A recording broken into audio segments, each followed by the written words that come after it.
Welcome to our channel. Today we how to restore Amazon Seller Central listings after suppression, complete guide step by step clearly. To restore your Amazon Seller Central listings after suppression, begin by logging into your Seller Central account. Navigate to the Inventory tab and select Manage Inventory. Identify the suppressed listings by looking for a yellow triangle icon next to the product. Click on the suppressed listing to view the details of the suppression. Read the notification to understand the reason for the suppression. Common reasons include issues with product images, product descriptions, or compliance violations. Once you identify the issue, take the necessary steps to correct it. If the problem is image-related, ensure that your images meet Amazon's image guidelines.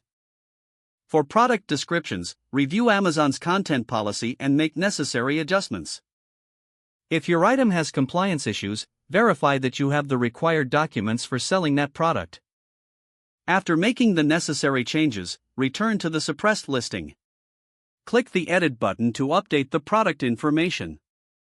Make your edits directly in the relevant fields. Once completed, click Save and Finish to update the listing. Next, go back to the Manage Inventory page. Find your updated listing again and check if the suppression is resolved. If the listing remains suppressed, review your changes to ensure compliance. You may also need to submit an appeal if the suppression persists. To do this, go to the Performance tab and select Account Health. Follow the guidelines for submitting an appeal regarding the suppressed listing. Attach any relevant documentation if required. Submit your appeal and wait for Amazon's response. Regularly check your email for updates on the status of your appeal. Once approved, your product listings should be restored. Finally, routinely monitor your listings to prevent future suppressions.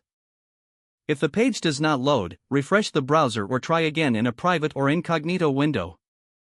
Make sure you are using the correct email address, then retype it carefully to avoid small typos.